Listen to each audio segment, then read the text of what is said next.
varias partes. Ya está. Muchas Aquí voy a estar. gracias. Gracias.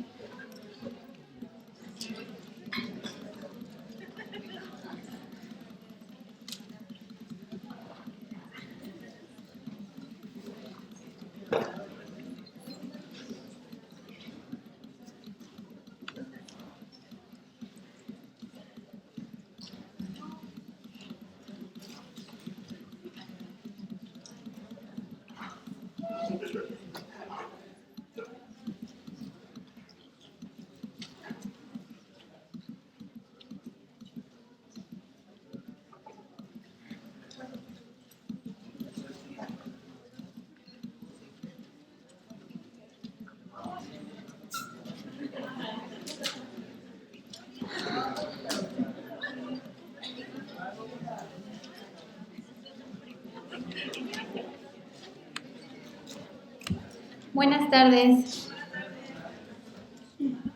¿Cómo están? Ya con el metabolismo todo lo que da para darle a la clase.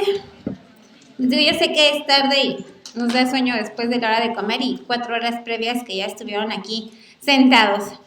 Hoy vamos a ver todos los procesos infecciosos que pueden afectar el embarazo y el desarrollo ya sea morfológico o funcional del producto, sea secundario a estos procesos infecciosos. Vamos a ver todo lo que es complejo TORCH, vamos a ver VIH y embarazo, virus de papiloma humano, embarazo, tiroidopatías y si nos da tiempo traigo la clase de inmunización materno-fetal, ¿va? Entonces, pilas arriba para no dormirnos y vamos a iniciar con el complejo TORCH. El complejo TORCH, como he dicho, es una serie de infecciones que pueden transmitirse durante el embarazo al producto y pueden ser causadas ya sea por bacterias, virus o parásitos. Hay que conocer un poquito la importancia ya que hay que detectarlo desde las etapas iniciales del embarazo y dar un tratamiento efectivo y no hacernos bolas con las inmunoglobulinas, que muchas veces sí nos han llegado pacientes al servicio de urgencias con IgGs positivas solamente para rubiola, porque el médico general la manda.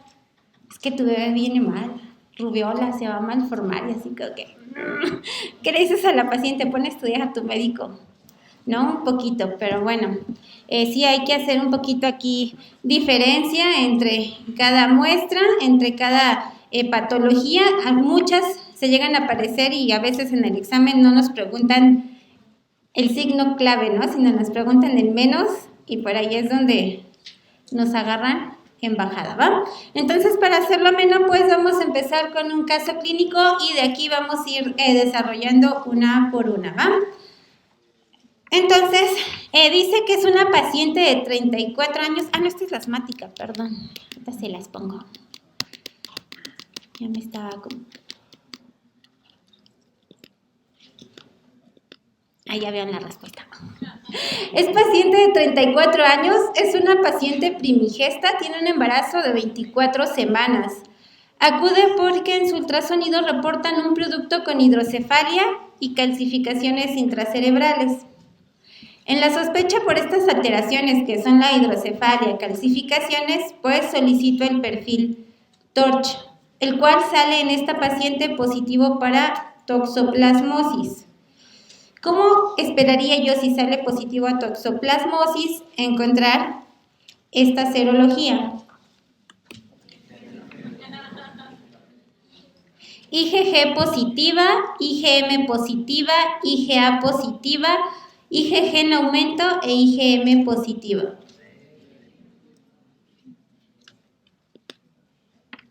Tenemos que hay 2 inmunoglobulinas específicas para detectar este tipo de infecciones, que es la IgG y más la IgM y en menor frecuencia la IgA.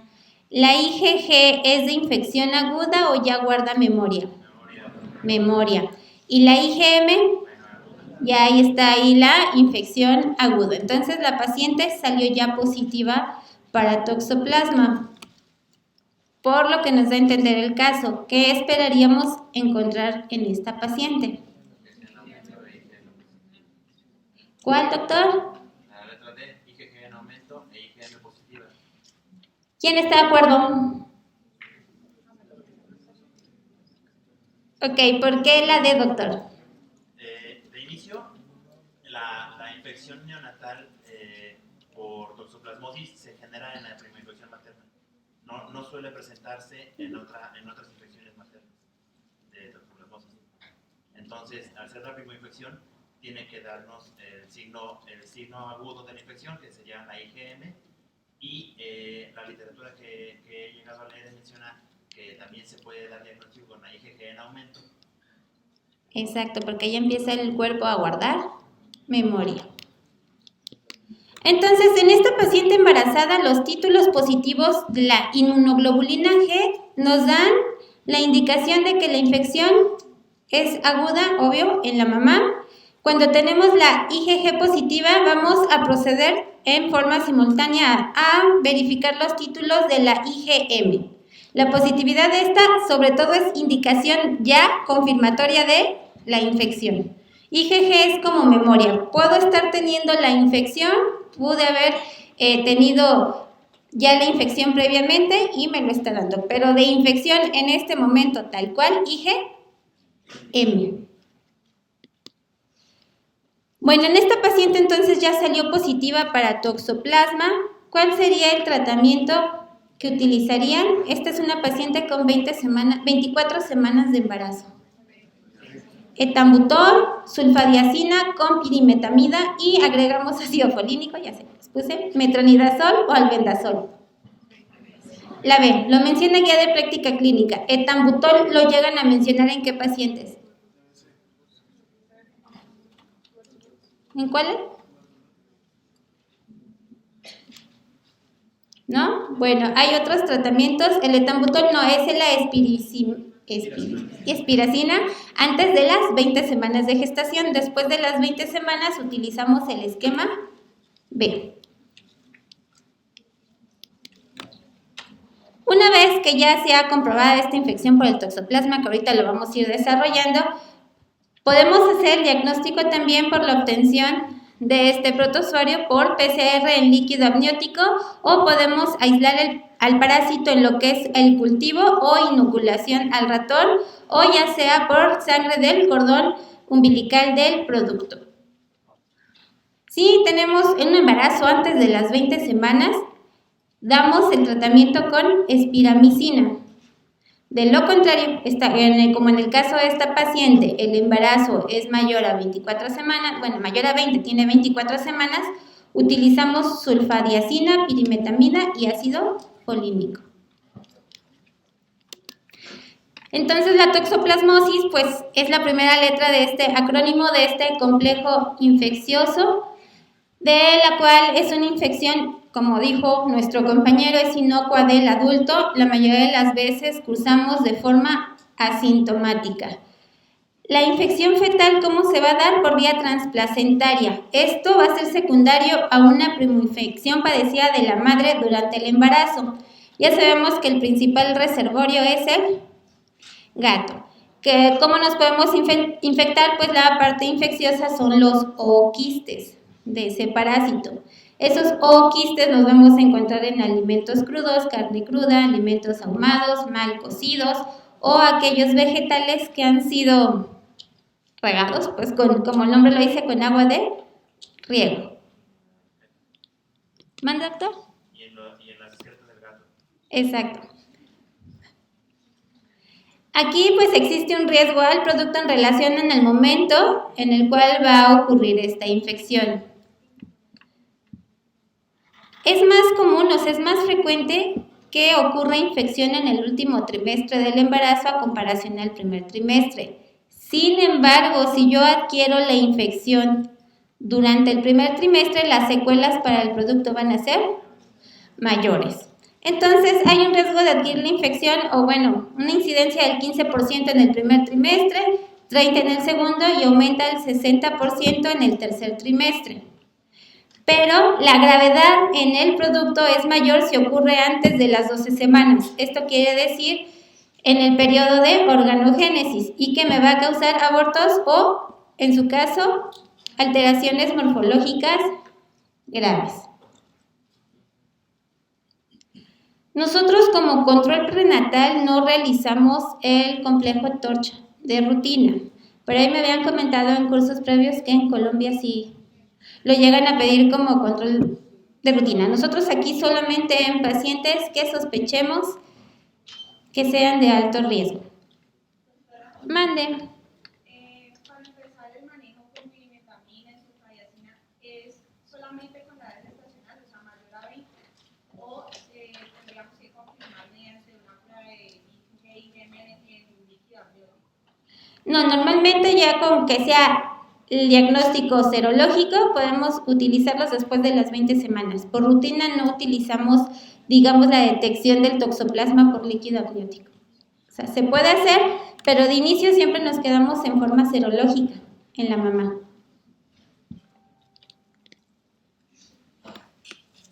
Bueno, ¿cómo vamos a hacer el diagnóstico de esta patología durante el embarazo? Pues la madre puede presentar anorexia, puede estar acompañada de lo que son las famosas adenopatías cervicales y va a referir la paciente a un cuadro de faringoamigdalitis, muy similar a la mononucleosis infecciosa. En el producto que vamos a encontrar la famosa tetrada de Sabin, que se va a caracterizar por coriorretinitis, que es el signo más frecuente. Pueden tener hidrocefalia, pero no es diagnóstico. Hay otras patologías que cursan con hidrocefalia. También podemos encontrar calcificaciones cerebrales y productos con crisis convulsivas. ¿Cómo vamos a realizar el diagnóstico?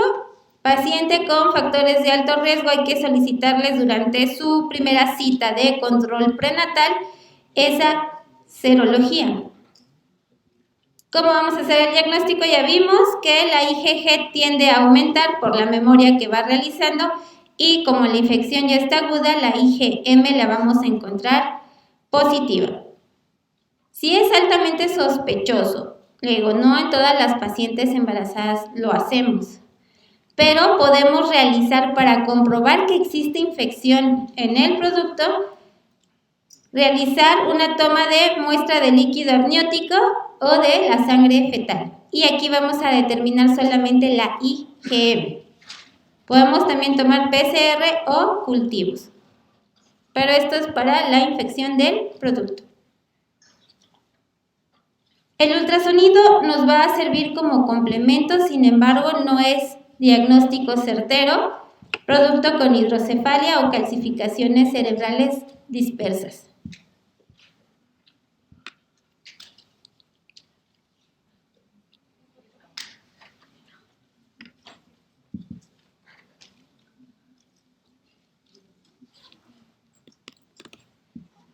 Cuadro clínico, podemos cursar con fiebre, con rash maculopapular, no específicos, hepatoesplenomegalia, productos con microcefalia, convulsiones, ictericia, linfadenopatías y trombocitopenia. Pero esto nos va a ayudar a hacer el descarte. Ya en un producto nacido, el pediatra nos corrobora que hay coriorretinitis, datos de hidrocefalia o calcificaciones intracraneales. ¿Cuál es lo más frecuente entonces? Ok, entonces si les llegan a preguntar, coriorretinitis. Sí, doctor. ¿Doctora dijo microcefalia o macrocefalia? Micro. ¿No es microcefalia citomegalovirus? También, pero le digo, no es específico la microcefalia para toxoplasmosis. Productos con infección por toxoplasmosis pueden presentar microcefalia, pero no todos. Gracias, doctora. De nada.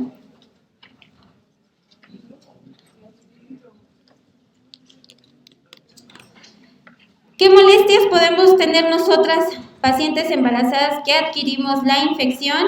Pues la mayoría de las veces logramos cursar asintomáticas o son cuadros inespecíficos y muy vagos, como ya había mencionado. Puedo tener fatiga, artralgias, mialgias, astenia, adinamia, adenopatías.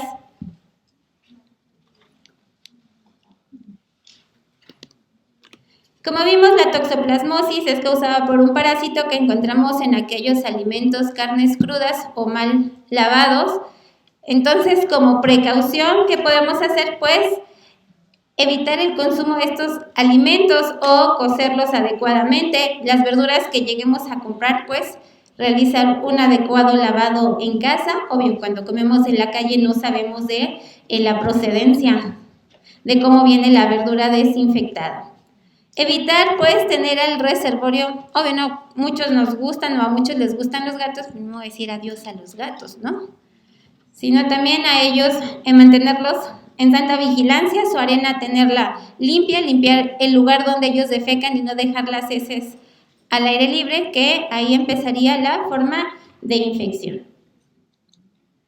Podemos utilizar, les digo, espiramicina durante todo el embarazo. Sin embargo, la guía nos indica que podemos darle este tratamiento inicial a las pacientes hasta las 20 semanas y que se ha visto pues que utilizamos más el segundo esquema, que es el combinado en lo que es la pirimetamida y la sulfadiazina, cuando ya sospechamos, cuando existe lo que es la infección fetal.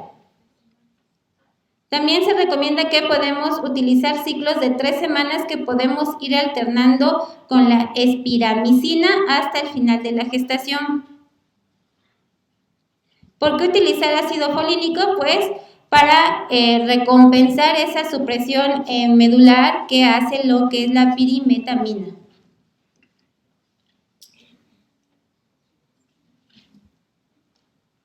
¿Es ese más de 24 semanas?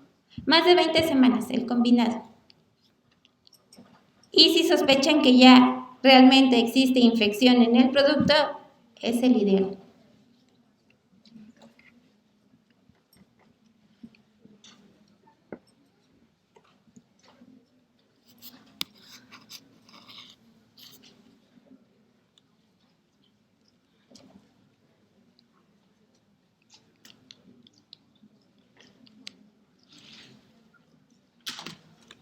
Siguiente caso clínico. Es una paciente de 23 años, cursó con un embarazo del primer trimestre, acude a su cita de control prenatal, refiere que su hermano tiene rubiola. La paciente tiene su esquema de vacunación completo. De acuerdo al caso de esta paciente, ¿ustedes cómo se imaginan que encontrarían esa serología en esta paciente? Ella ya está vacunada y el hermano está cursando actualmente con rubiola.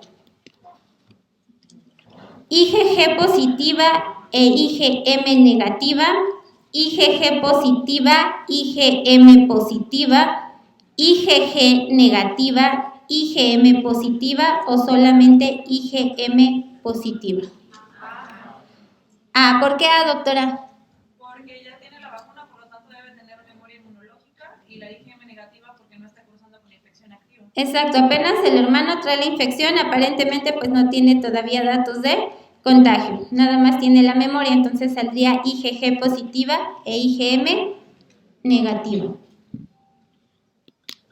Entonces aquí los títulos de las inmunoglobulinas, pues va a estar la IgG positiva e IgM negativa. ¿Esto qué nos van a indicar? Pues que la paciente tuvo infección antigua o que se encuentra vacunada. En el caso de la paciente, pues está vacunada. Por otro lado, encontrar la IgM positiva e IgG positiva, como ya habíamos visto en la patología anterior, nos indican una infección aguda.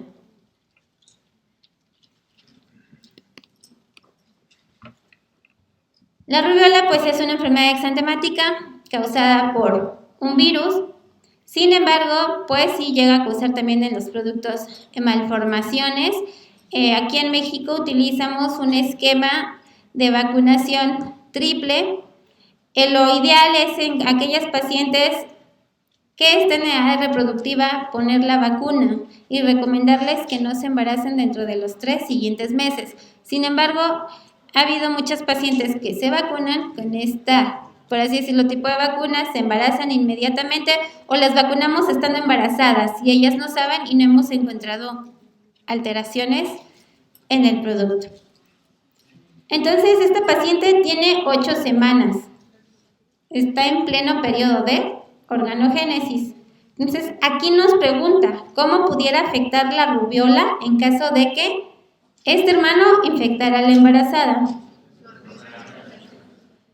Microcalcificaciones, alteraciones a nivel del sistema nervioso central, sordera neurosensorial o retinopatía.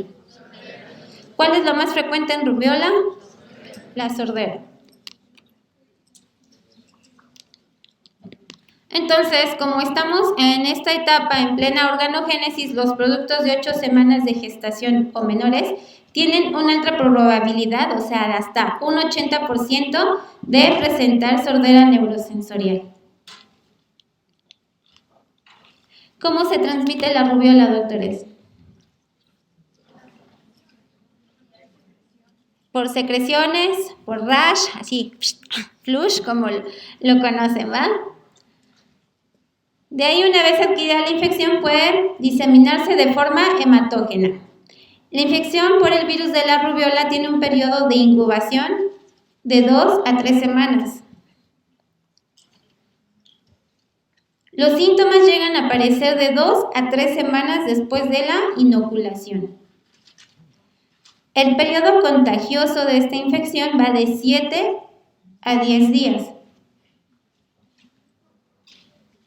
Aquí un punto muy importante es que una vez que se inicia el rash, pueden salir ahora sí los anticuerpos antirrubiolas positivos en la serología. Entonces, regresando al caso de la paciente, tiene 8 semanas, apenas el hermano se está enfermando de rubiola, oye, ya está enfermo, pues ella tardaría de 2 a 3 semanas para que se incubara ese virus. Ya estaría llegando más o menos a las 11 semanas, entonces en ella el riesgo sería ligeramente menor que a esas 8 semanas que son con las que se presentó a la consulta. Entonces, rubiola es una infección que va a provocar graves alteraciones en el producto funcionales y en forma estructural. Y todo esto va a depender del trimestre de la gestación en lo que se vaya a adquirir la infección.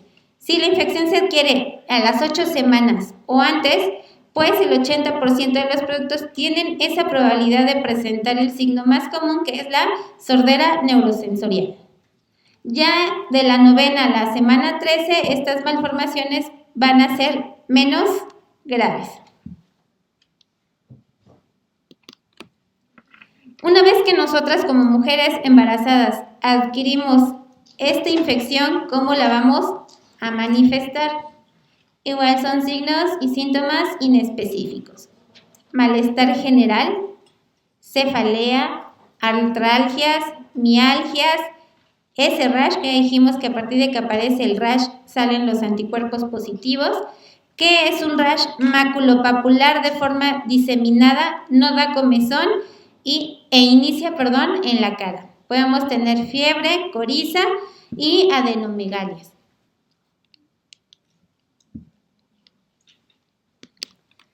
La rubiola congénita se presenta en pocos casos por año, un estimado de 50 casos. Con un riesgo de afección a los productos en un 10 al 20%. Es un virus que va a lograr cruzar la barrera hematoplacentaria y depende del tiempo de exposición, la gravedad o las secuelas que esta infección llegue a tener. Del 50 al 80% de los expuestos al virus de la rubiola en las primeras 12 semanas van a manifestar estos signos y síntomas de rubiola congénita.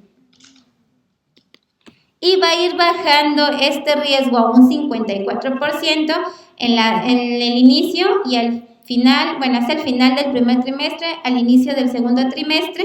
Ya para el final del segundo trimestre baja a la mitad, a un 25%. Aquí, conforme también aumenta la duración del embarazo, pues si adquirimos la infección, pues va a tener menos probabilidad de causar alteraciones en el producto. Esto es, mientras más temprano adquiero rubiola, más secuelas para el producto. Si la adquiero a finales de la gestación, menos secuelas para el producto. Y aquí viene un cuadro de las diferentes formas de presentación de la rubiola y de acuerdo al porcentaje. Existen defectos oculares, sobre todo cataratas, en fetos con rubiola congénita de un 10 a un 30%. Pueden también presentar un glaucoma congénito, pero no es específico. También productos con rubiola congénita pueden padecer cardiopatías de un 10 a un 20%. Entre ellas la persistencia del conducto arterioso o una estenosis de la arteria pulmonar en forma periférica, que es el más patognomónico a nivel de cardiopatías en productos con rubiola congénita.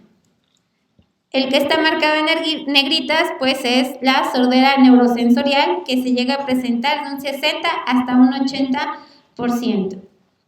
Podemos encontrar también defectos en el sistema nervioso central que no son específicos de un 10 a un 25%, como es la microcefalia, retraso del desarrollo, un retraso mental, meningoencefalitis, retinopatía pigmentaria, púrpura, hepatoesplenomegalia, ictericia, que tampoco son específicos, y una enfermedad de radiolucidez ósea.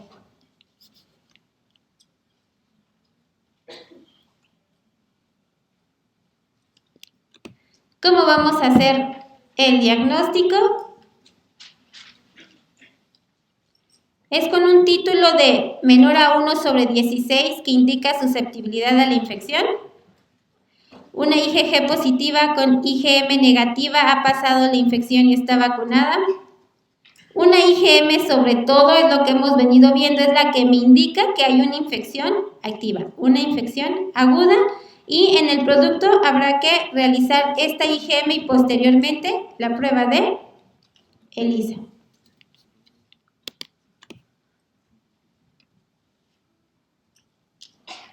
Otro punto muy importante que nos llega a mencionar la literatura es que podemos hacer un descarte de síndrome de rubiola congénita si la mamá ya tiene anticuerpos IgG negativos o si los IgG ya en el producto que se encontraron a un inicio positivos al nacimiento pues llegan a descender y desaparecer entre los 6 y 12 meses al nacimiento.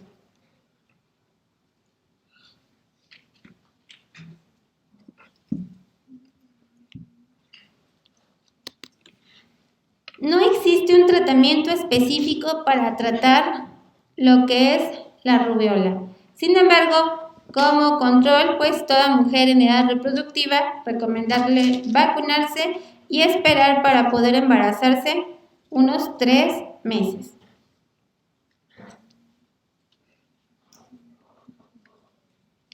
Qué pena, ¿cada cuánto se vacuna?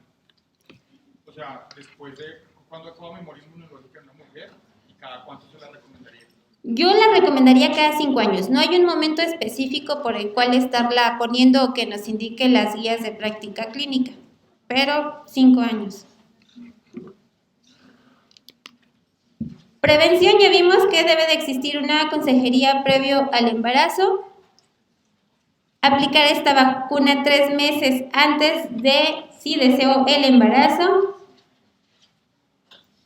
En caso de tener factores de riesgo de contacto con personas con rubiola, pues realizar esta serología. Evitar, obvio, el contacto con cualquier paciente o familiar que tenga rash, hasta no descartar qué tipo de enfermedad exantemática es.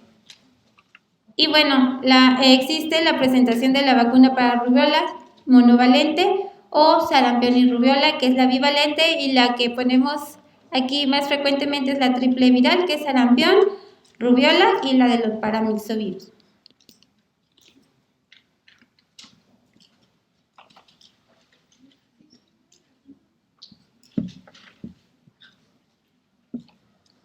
Bueno, siguiente caso clínico es una paciente de 30. Mande. Perdón.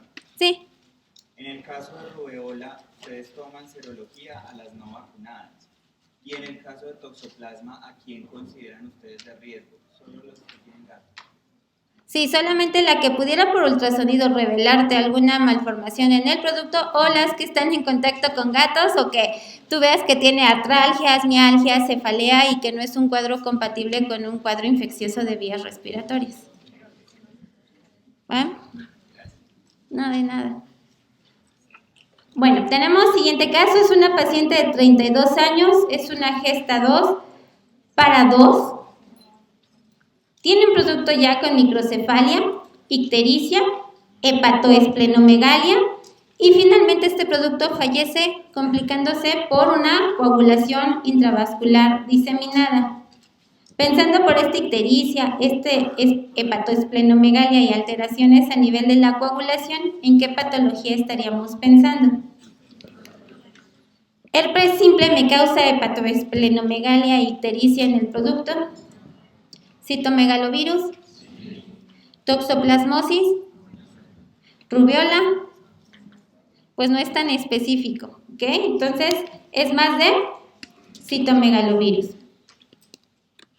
Aquí tenemos que más o menos un 5% de aquellos productos con infección congénita por el citomegalovirus van a presentar una enfermedad de forma aguda que se va a caracterizar por ser productos de bajo peso al nacer, van a presentar ictericia, consecuentemente también es hepatoesplenomegalia, hiperbilirrubinemia, púrpura trombocitopénica, calcificaciones cerebrales y pueden llegar a morir estos neonatos por una coagulación intravascular diseminada.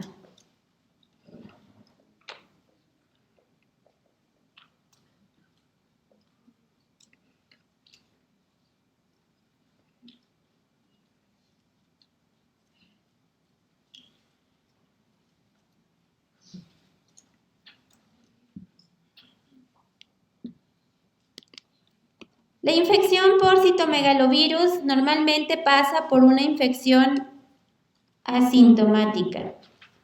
El 50% de las pacientes que adquieren la infección pueden producir infección a lo que es el producto. Si se adquiere la infección en el primer trimestre, puede ocasionar alteraciones como a nivel del sistema nervioso central, a nivel de corazón, de ojos y oído. Si esta infección por citomegalovirus se adquiere, estoy embarazada y estoy en el segundo trimestre, microcefalia, hepatoesplenomegalia, coagulación intravascular diseminada e ictericia. Como todo este tipo de infecciones, ¿cómo vamos a hacer el diagnóstico? Por serología, por clínica, pero vamos a encontrar una elevación de la IgM que nos da que la infección está activa. Sin embargo, si yo quiero corroborar que el producto tiene la infección, aquí voy a hacer, ¿qué va a hacer? Voy a tomar líquido amniótico y voy a demostrar la existencia o no del citomegalovirus. No existe ningún tratamiento específico para evitar esta transmisión madre-producto.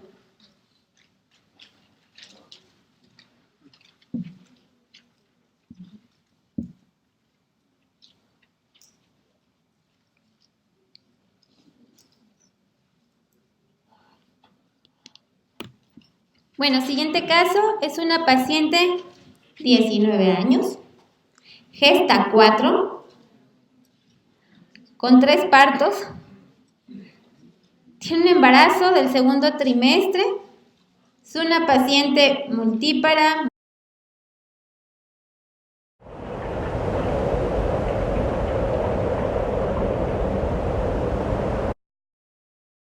multigesta con antecedente de toxicomanías, es una paciente adolescente, también ha tenido múltiples parejas sexuales. Durante su control prenatal se le realiza una prueba que es la RPR, que es el examen de reagina plasmática rápida, que es una prueba no treponémica que podemos realizar en el control prenatal y esta prueba en esta paciente sale positiva. ¿Cuál es la siguiente acción a realizar si la RPR sale positiva? Doy tratamiento para evitar infección, solicito una prueba treponémica, la repito en forma de BDRL, que también es una prueba no treponémica, o no le doy tratamiento. ¿Cuál? Exacto, solicitar ahora sí una prueba treponémica específica. Entonces, toda paciente que tenemos en control prenatal, sí, aquí en México se incluye lo que es el BDRL como estudio en la primera consulta. Si esa sale negativa, ya la hicimos.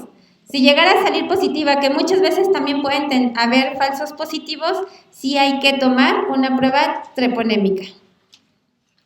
Y de acuerdo a eso ya es valorar el tratamiento. Entonces, en esta paciente vamos a solicitar estos anticuerpos específicos contra el treponema pálido. Entonces, la RPR es una prueba de detección no treponémica para sífilis. Si esta prueba resulta positiva, el siguiente paso es confirmar este diagnóstico con la prueba más específica para sífilis, la prueba treponémica, que son los anticuerpos específicos.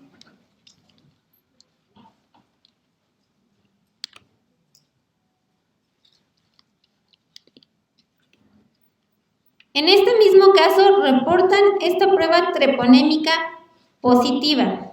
Leamos bien. ¿Cuál de los siguientes enunciados es falso? O sea, va a haber como 3 verdaderos.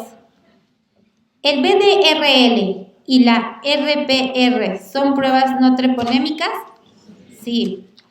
¿El tratamiento en pacientes de menos de 16 semanas llega a curar la infección? Sí. ¿Dar tratamiento posterior a las 16 semanas cura los estigmas sifilíticos? No, ya no. Estos, el MHATP y el FTAPS, que son pruebas treponémicas. Ok, entonces aquí, ¿cuál de los siguientes enunciados es falso? La C. Podemos dar tratamiento para sífilis después de las 16 semanas, pero ya no va a quitar los estigmas sifilíticos. Entonces, si nosotros diagnosticamos a una paciente que ya está embarazada y tiene infección por sífilis, el tratamiento antibiótico, si lo iniciamos después de las 16 semanas, cura infección, pero ya no quita estos estigmas sifilíticos. Leamos bien esta pregunta. Usted decide iniciarle tratamiento a esta paciente, sin embargo, es alérgica a la penicilina. El tratamiento de elección es penicilina. ¿Qué tratamiento pudiera dar en su lugar? Normalmente decimos que pacientes alérgicas a la penicilina damos eritromicina. Sin embargo, la guía de práctica clínica, ¿qué recomienda?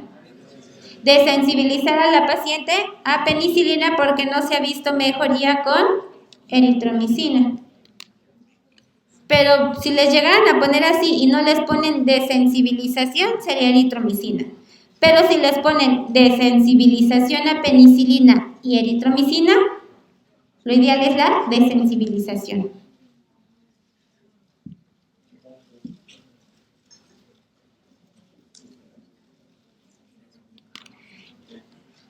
Y bueno, para dar un marco, la sífilis es considerada una infección crónica. ¿Qué quiere decir crónica? ¿Qué es una infección crónica?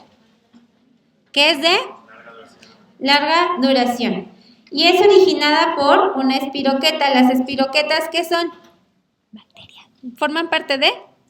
¿Es virus? ¿Es parásitos? ¿Qué es? Es una bacteria, que es el treponema pallidum. Existen varias clasificaciones, entre ellas está la sífilis primaria, la sífilis secundaria o la sífilis latente. Esta última, pues, en el embarazo puede causar infección en el feto, resultando en malformaciones congénitas severas. Esto y que también los productos tengan enfermedad activa, al nacimiento o sean productos óbitos. Entonces, en toda mujer, como ya les dije, aquí en México sí realizamos tamizaje en el primer control prenatal. Podemos encontrar infección por sífilis en los recién nacidos en 1.1 sobre cada 100,000, o sea, no es tan frecuente. Sin embargo, aumenta en aquellas pacientes, como la del caso clínico, en las que están vinculadas con el uso de drogas como el crack y un control prenatal ineficiente o nulo. Si yo adquiero esta infección, tengo esta infección, pues me aumenta el riesgo también de trabajo de parto pretérmino, óbitos o infección sobre todo neonatal, porque es una bacteria que cruza la barrera transplacentaria. Hace muchos años había pues un sinfín de productos óbitos secundarios a infecciones por sífilis. ¿Cómo ingresa o cómo se causa la infección madre-producto? Pues puede ser por vía transplacentaria, que es la más frecuente. Sin embargo, podemos encontrar un producto aparentemente sano hasta las 18 semanas debido a su estado inmunológico. Después de las 18 semanas sí podemos empezar a encontrar alteraciones, ya sea también a nivel ultrasonido.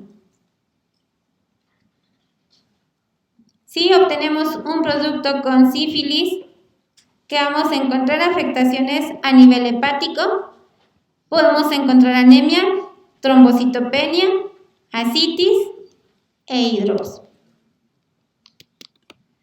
Dentro del cuadro más común son productos ictéricos, tienen petequias, pueden presentar lesiones purpúricas, linfadenopatías, rinitis, se complican con neumonía, miocarditis, nefrosis.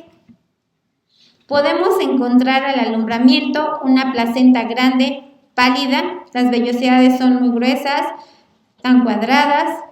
Sin embargo, hay una disminución del número de vasos sanguíneos que la llegan a irrigar. Hay mayor resistencia vascular a nivel de arterias uterinas y umbilicales, entonces también si aumenta la resistencia, disminuyen los vasos, en el producto hay menor irrigación sanguínea, son productos con RCU o bajo peso al nacimiento. Y por eso también culminan en óbitos. En ciertos estudios, utilizando lo que es la coloración argéntica, podemos encontrar espiroquetas. ¿Cómo vamos a realizar el diagnóstico de sífilis? Toda paciente que acude por primera vez a su control prenatal solicita su BDRL. La mayoría de las pruebas serológicas dan resultados positivos para pacientes ya sea en sífilis primaria, secundaria o sífilis latente. La prueba confirmatoria sería con la prueba treponémica, que sería por los anticuerpos antitreponema o la microhemaglutinación de anticuerpos contra treponema pallidum o la aglutinación pasiva de partículas de treponema pallidum. Entonces, de estos tres de aquí abajo se los pueden poner en el examen. También se considera que la sangre obtenida del cordón umbilical no es tan específico para la detección de una infección por sífilis. Si yo considero que tengo una paciente con alto riesgo para sífilis, pero que mi BDRL salió negativa al inicio de mi control prenatal, puedo repetirle la prueba en cada trimestre. En el líquido amniótico puedo hacer la detección de treponema pallidum y estudio de PCR, pero no es específico. Si me llega la paciente a control prenatal y su ultrasonido obstétrico me revela abdomen grande por hepatoesplenomegalia, una placenta engrosada, edema, ascitis e hidropesía, hay que pedir ese perfil TORCH y sobre todo específico, la BDRL repetirla o irme con los anticuerpos antitreponema. El tratamiento para mujeres embarazadas con infección por sífilis es de acuerdo al estadio. Si es una sífilis temprana, lo recomendable es penicilina G-benzatínica. Son 2.4 millones de unidades de forma intramuscular en una inyección única. Sin embargo, cierta literatura maneja que podemos colocar una segunda dosis. En pacientes con infección por sífilis de más de un año de duración, también penicilina G-benzatínica 2.4 millones unidades de por vía intramuscular por semana y aplicarla por 3 semanas. En aquellas pacientes con neurosífilis aumenta la dosis de 3 a 4 millones de unidades por vía intravenosa cada 4 horas por 10 a 14 días. O sea, pacientes hay que hospitalizarlas o en su caso podemos usar penicilina procaínica, 2.4 millones intramuscular más Probenecid.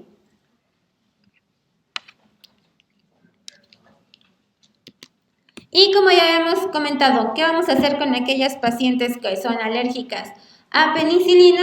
Pues les digo, la eritromicina ha resultado que no hace nada ni logra curar la infección. Lo ideal es desensibilizar a la paciente a lo que es la penicilina. Si yo sospecho un producto con sífilis congénita, lo ideal sería tomar la muestra de líquido cefalorraquídeo y vigilar de acuerdo si estas cifras tornan negativas o continúan positivas.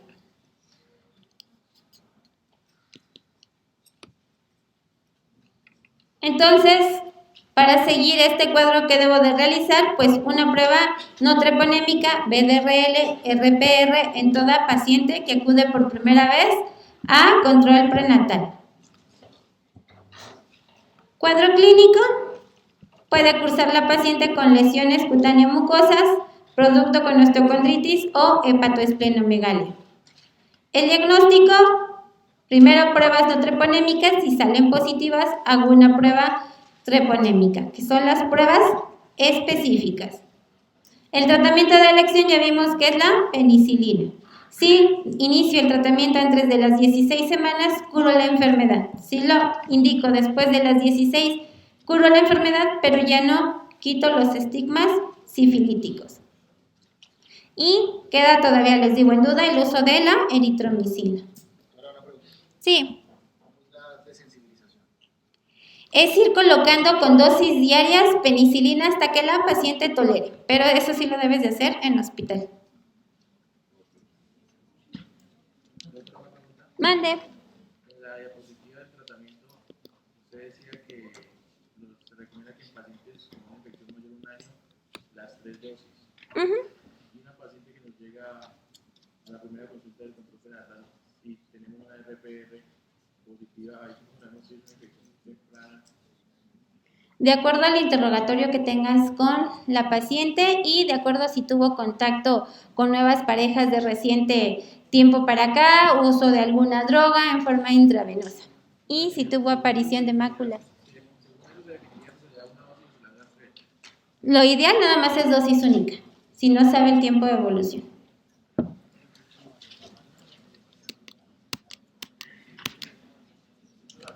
Mande.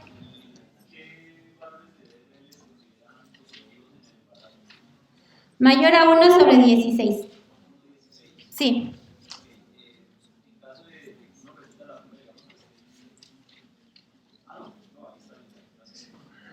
Y para el seguimiento, ¿cómo yo considero que está teniendo una buena evolución? O sea, que bajen los ciclos hasta cuándo. Pueden bajar hasta 1.1 sobre 8. ¿Qué ha tenido? ¿Alguien más?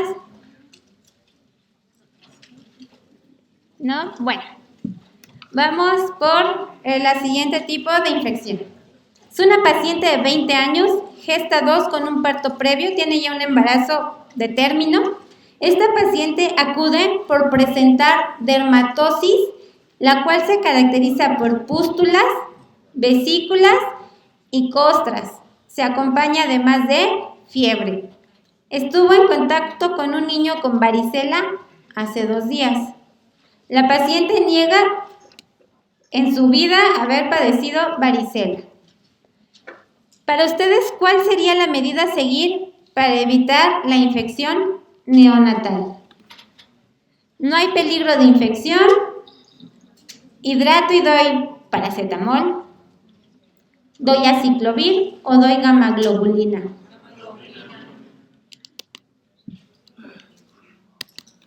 Si yo tengo una mujer gestante y tiene un antecedente de forma negativa o indeterminada y se expone al virus de varicela, recomendamos aplicar inmunoglobulina específica 96 horas posterior a la exposición.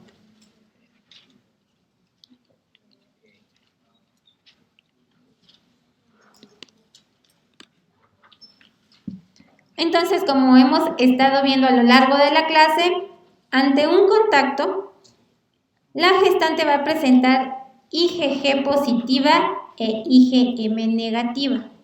¿Qué le va a ofrecer? Pues esta inmunidad residual. Si adquiere la infección antes de las 20 semanas, el riesgo para el producto de padecer algún defecto congénito es alrededor del 2%. El virus de varicela es considerado un virus dermotropo. ¿Qué quiere decir dermotropo? ¿Qué afecta? Piel y a los dermatomas. Y neurotropo. Por eso, a lo largo de la vida se llega a complicar con varicela zoster. Doctora, perdón, ¿la inmunoglobulina es dentro de las primeras 96 horas o me espero 96 horas y ya se la pongo? No, dentro de las primeras 96 horas de el contacto. Sí, 96. Que serían 4 días.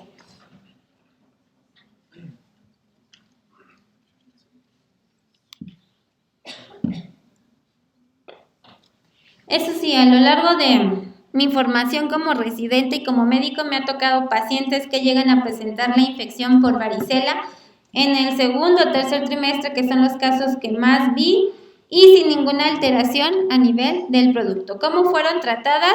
La mayoría con aciclovir, y eso fue por una interconsulta, fueron por interconsultas con el servicio de infectología y fue un manejo conjunto. Puedo dar aciclovir a dosis de 800 miligramos repartidas 5 veces al día durante 5 a 7 días. Hay que vigilar el desarrollo de la varicela, que no sea de forma fulminante una varicela hemorrágica.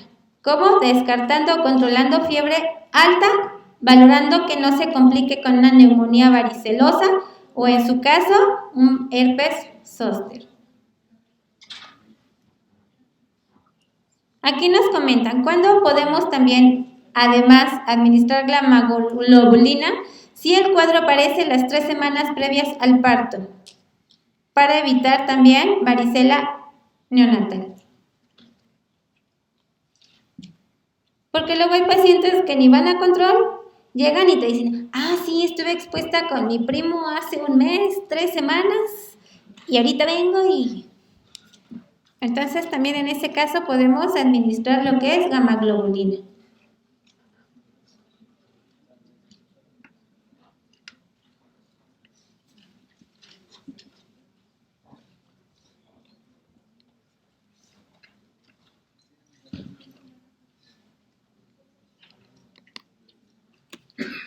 Bueno, voy a iniciar con el siguiente caso clínico. Se trata de una paciente de 35 años que nos consulta por presentar embarazo de 20 semanas. Tiene el antecedente de un parto de término hace 5 años, el cual durante el control prenatal se diagnosticó VIH. ¿Cuál de las siguientes es incorrecta? La transmisión madre-feto constituye el principal método de adquisición de la infección en los niños. La utilización del ácido budina disminuye de forma importante la transmisión de la infección. La cesárea es la única opción de terminación del embarazo. No se deberá dar lactancia materna. Entonces, el excepto es la cesárea, y conforme vayamos viendo el desarrollo, también les traje otra exposición que va un poquito más a la guía de práctica clínica. De acuerdo a la réplica o al número de copias o a la carga viral, decidimos si hacemos cesárea o podemos darle trabajo de parto. La verdad, toda paciente VIH positiva aquí en México, no importando la carga viral, les hacemos cesárea, pero por cuestiones de guía de práctica clínica, toda aquella paciente con más de 1000 copias, tenemos que hacerle cesárea. ¿Cuándo? Hasta las 38 semanas de gestación, con el excepto de que solamente fueran productos pélvicos se podría dejar hasta la 39, pero lo ideal sería las 38 para evitar que desencadenen trabajo de parto con su consecuente ruptura de membranas, etc. Bueno, VIH ya vimos que es una infección de transmisión sexual que existe a nivel mundial. Existen dos tipos, el virus VIH tipo 1, que es el más frecuente, y el tipo 2 solamente, que se encuentra ya por Medio Oriente. ¿Por qué especificar todo esto? Porque tenemos bastantes y ha aumentado con el tiempo los factores de riesgo para obtener este tipo de infección. También en las pacientes en control prenatal solicitamos una prueba rápida para VIH.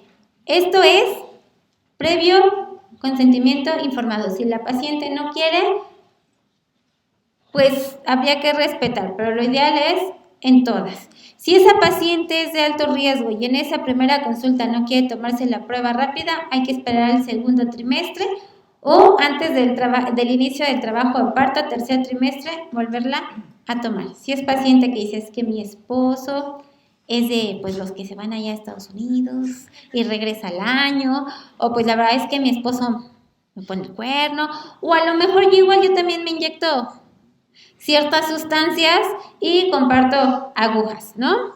Entonces, de acuerdo al factor de riesgo, y si la paciente no acepta tomarse la prueba rápida, insistirle en el segundo, en el tercer trimestre y antes del inicio del trabajo de parto.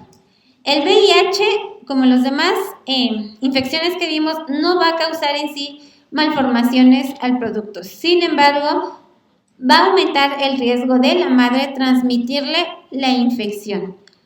En forma vertical es como se da por vía hematógena, por el canal del parto o por la lactancia materna. Existen dos medidas específicas para llevar nosotros un seguimiento de esta infección, que son los linfocitos CD4, que es nuestro seguimiento inmunológico. Lo ideal es que estos estén menores a 200 sobre milímetro cuadrado. Ya que si estos linfocitos tienden a disminuir, ¿qué pasa? Adquiero menor.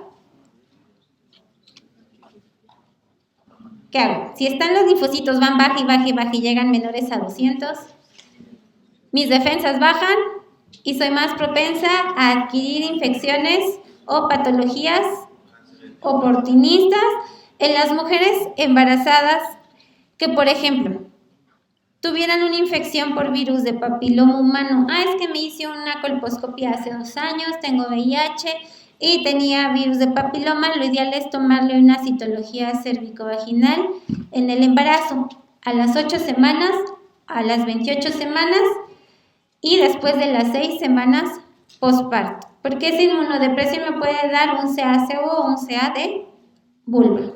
O sea, aumenta, por así decirlo, la evolución de este tipo de infecciones. Existen diferentes medicamentos antirretrovirales que vamos a ir viendo. El más común, y que también les voy a poner la tabla en la exposición, que es la sidobudina, que la podemos utilizar más o menos 3 horas antes de iniciar la cesárea o en pacientes que tuvieron contacto recientemente. ¿Cómo voy a prevenirnos para esta transmisión vertical? Pues esta transmisión se da en un 20%. Puedo recibir una pauta, la más común es de sidobudina en forma IV o el tratamiento de 3-TC, lamivudina intraparto y al neonato, que vamos a ver un poquito más adelante. La cesárea electiva, sin embargo, aquí no quiere decir que sea ley, pero los médicos mexicanos la hacemos absoluta, ¿va? Pero por guía de práctica clínica es relativa. ¿Cuándo voy a realizar cesárea? En pacientes con deterioro inmunológico. Esto quiere decir a la baja de estos linfocitos CD4 menores a 200. Carga viral detectable más de 1000 copias. En aquellas pacientes que nunca recibieron tratamiento durante el embarazo o en pacientes con ruptura prematura de membranas de más de 4 horas de evolución. Entonces, si tienen una paciente VIH positivo y le van a decidir iniciar inductoconducción, evítense la amniorexis. Ya está casi cuando la estén pasando a sala de expulsión. Y obvio, lactancia materna contraindicada por aumento del riesgo de transmisión de la infección. El tratamiento lo vamos a ver más adelante para que no se hagan un poquito de bolas, ¿ok? Si yo no doy tratamiento a mi paciente no lo recibe, aumenta 26% el riesgo de transmisión a mi producto de la infección. También el tratamiento para el producto lo valoran los de pediatras de acuerdo a la carga viral. También esa ruptura de membranas, como les comentaba, aumenta el riesgo de contagio de un 2% por cada hora que la paciente continúe con esa ruptura de membranas. Guía de práctica clínica dice a las 38 semanas se hace la cesárea electiva y en aquellas pacientes con un recuento de carga viral mayor a 1000 copias. Recomiendan no romper membranas, no realizar episiotomía y la lactancia tiene un riesgo de transmisión de la infección del 15 al 20% y también está contraindicada.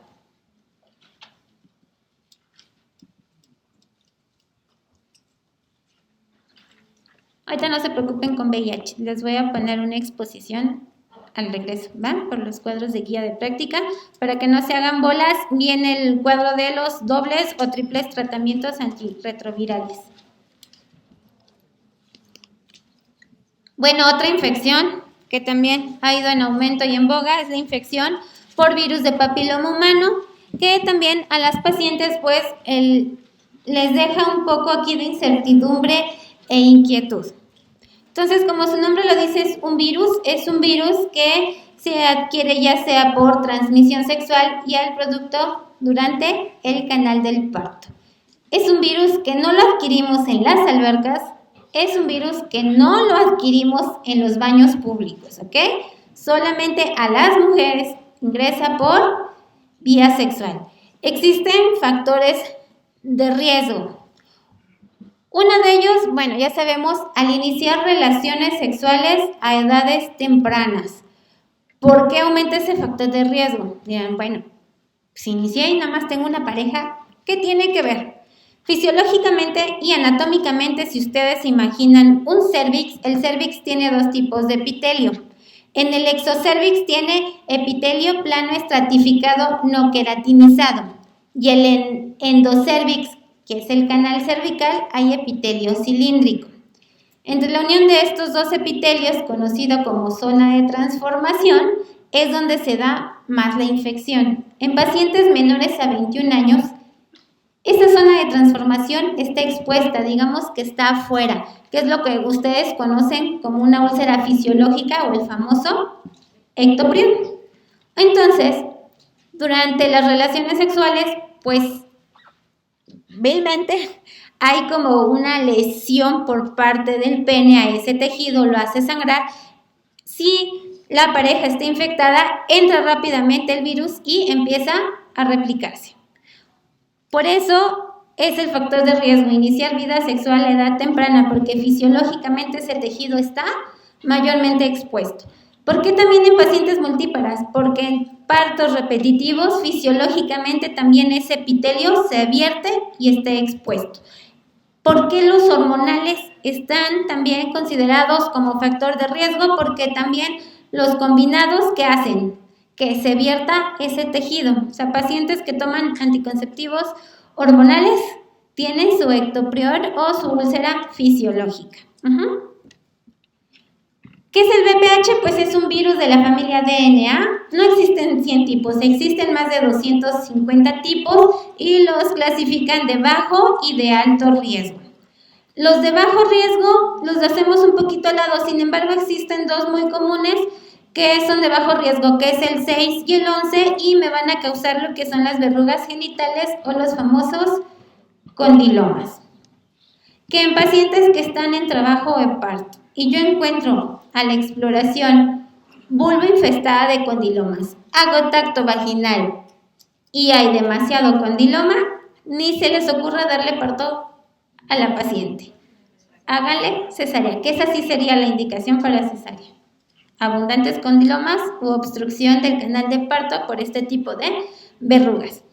Existen otros virus de alto riesgo que, como su nombre lo dice, son los factores predisponentes, y el virus de papiloma humano es el factor de mayor riesgo para cáncer cervicouterino. Lo vamos a ver un poquito después cuando veamos cáncer cervicouterino, cómo va a ir avanzando por las NIC. Ahorita estamos viendo BPH y embarazo, ¿ok?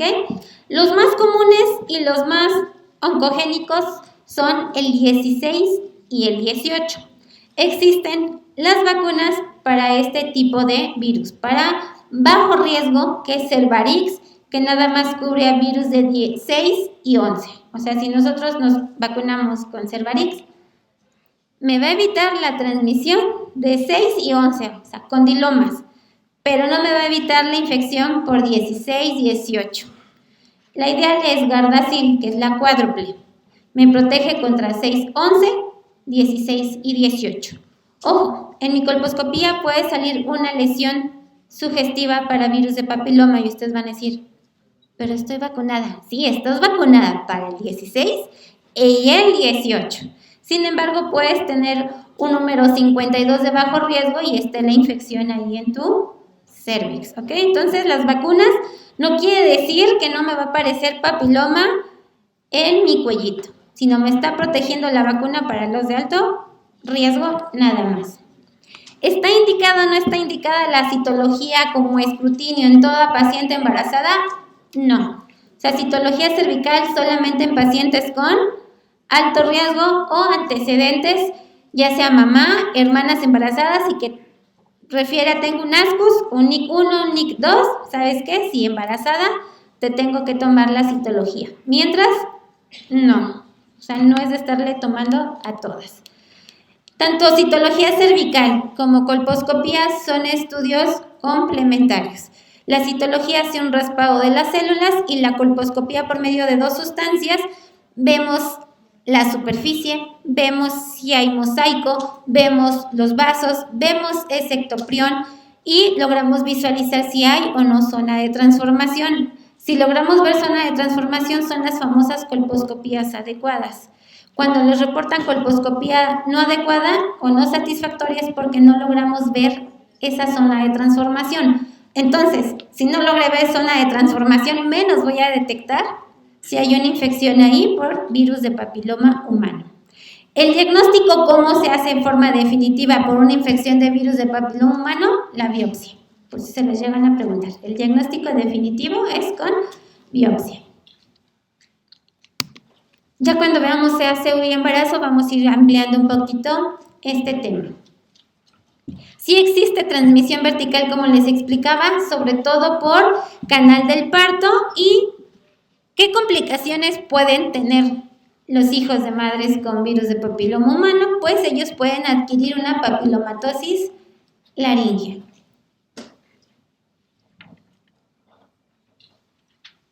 Hay pacientes que nos llegan a consulta, a revisión y tienen ahí sus condilomas. Si a ella le causa estrés, son pocos condilomas, podemos quemarlas, pero acuérdense, la podofilina es teratógena. Ni tampoco podemos usar 5-fluoracilo, entonces podemos quemarlas ahí con un pequeño electrocauterio, pero no poner nada de forma tópica. Y ya si ven que invade todo el canal de parto, la entrada de la vagina, directamente a cesárea. Una vez pasada ya su puerperio, la mandan a valoración colposcópica y citológica. Les digo, no se recomienda cesárea electiva salvo el obstáculo de forma mecánica. En toda mi vida nada más he visto un producto de 4 años, fue en mi servicio social de medicina general con papilomatosis laríngea. Sin embargo, como obstetra en Hospital Obregón, en los 5 años que llevo, he visto 4 pacientes con papiloma, con condilomas que hemos tenido que meterlas a cesárea. Las demás les hemos dado un trabajo de parto. Ok, entonces la infección hacia el producto es de forma vertical. Existe el riesgo de un 2.8 hasta un 73% en aquellas pacientes con infección activa y sobre todo el proceso obstructivo.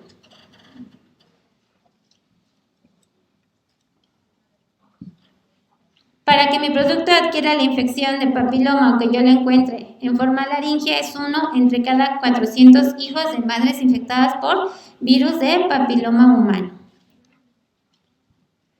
Las vacunas durante el embarazo, pues no lo tomamos como de forma rutinaria. Es valoración médico-paciente, sin embargo, no ha habido hasta el momento alguna paciente que le hayamos tenido que poner la vacuna en el embarazo. Contraindicados la podofilina y el 5-fluoracilo en forma tópica en el embarazo. Podemos quemar este tipo de lesiones y podemos utilizar ácido tricloroacético con mucho cuidado, ya que produce quemaduras severas. Puedo realizar crioterapia, que es congelamiento con nitrógeno. Puedo utilizar láser fraccionario. Aparentemente está indicado en el embarazo, tampoco. En mis 4 años de residente y 5 de adscrito, ninguna paciente le hemos colocado ácido tricloroacético, ni la hemos sometido a procedimientos con láser, ni a criocirugía. En todas, lo ideal sería esperarnos a la resolución del embarazo y ya pasado, ahora sí, los efectos hormonales, volver a tomar la citología. ¿Por qué mejor esperarnos a la famosa, que haya pasado la famosa cuarentena o el puerperio? Por cambios fisiológicos, acuérdense. El cérvix se torna edematoso, se torna rojo, violáceo, aumenta la vascularidad a nivel de pelvis. Entonces, por colposcopía vamos a ver a lo mejor vasos ingurgitados, pero es por proceso fisiológico y no por proceso maligno. Entonces, podemos asustar a la paciente. Y si tomo biopsia de un cérvix hipervascularizado, embarazado, ¿qué voy a causar? Una hemorragia severa. Entonces, solamente en pacientes con casos específicos. Le digo, hasta la colposcopía por el proceso hormonal no está indicada. Solamente pacientes con alto riesgo. Y de acuerdo a ustedes, pues es ya valorar cesárea versus parto.